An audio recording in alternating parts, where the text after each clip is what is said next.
Hi friends, ಎಲ್ಲರಿಗೂ ನಮಸ್ಕಾರ. ನಾನು ನಿಮ್ಮ ಪ್ರೀತಿ ಹುಸೇನಪ್ಪ. ವಿಷಯ ಇಷ್ಟೇ, ಜುಲೈ 4ನೇ ತಾರೀಕರಂದು ಹೆಬ್ಬಲ್ ಕಟ್ ಪಿಕ್ಚರು ರಾಜ್ಯದಂತ ಎಲ್ಲ ಕಡೆ ಬಿಡುಗಡೆಯಾಗುತ್ತದೆ. ಈ ಒಂದು ಪಿಕ್ಚರ್ದಲ್ಲಿ ಆ್ಯಕ್ಟಿಂಗ್ ಮಾಡುವಂಥವ್ರು ಎಲ್ಲರೂ ಹೊಸದಲ್ಲಿ ನಮ್ಮ ಸ್ಪೆಷಲಿ ನಮ್ಮ ರಾಯಚೂರು ಭಾಗದವರು. ಆಮೇಲೆ ನಮ್ಮ ಫ್ರೆಂಡ್ ಆಗಿರುವಂಥ ಜಗದೀಶ್ ಜಗ್ಗು ವಿಲನ್ ಅಂತೇಳಿ ಈ ಒಂದು ಹೆಬ್ಬಲ್ ಕಟ್ಟದಲ್ಲಿ ವಿಲನ್ ಪಾತ್ರ ಮಾಡಿದ್ದಾರೆ. ಅದ್ಭುತವಾಗಿ ಅವರು ಆ್ಯಕ್ಟಿಂಗ್ ಮಾಡಿದ್ದಾರೆ. ಅವ್ರನ್ನೂ ನಾನು ಈ ಸಂದರ್ಭದಲ್ಲಿ ಅವರಿಗೆ ಹೇಳ್ತಾ ಇದ್ದೀನಿ, ತುಂಬ ಚೆನ್ನಾಗಿ ಆ್ಯಕ್ಟಿಂಗ್ ಮಾಡಿದ್ದಾರೆ ಅಂತಲೇ ಹೇಳ್ತೀನಿ. ಈ ಒಂದು ಪಿಕ್ಚರಲ್ಲೂ ಕೂಡ ನಾನು ಕೂಡ ಒಂದು 2-3 ನಿಮಿಷ ಇರ್ಬೋದು. ಈ ಒಂದು ಪಿಕ್ಚರ್ದಲ್ಲಿ ನಾನು ಕೂಡ ಒಂದು ಸಣ್ಣದಾಗಿ ಆ್ಯಕ್ಟ್ ಮಾಡಿದ್ದೀನಿ.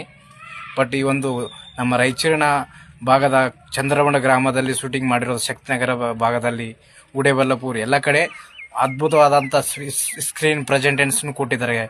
ಭಾರಿ ಚಲೋ ಇರುವಂಥ ಮೂವಿ. ಒಂದು ಮೂವಿ ಎಲ್ಲರೂ ಸಪೋರ್ಟ್ ಮಾಡಬೇಕನ್ನೋದೇ ನನ್ನ ವಿನಂತಿ.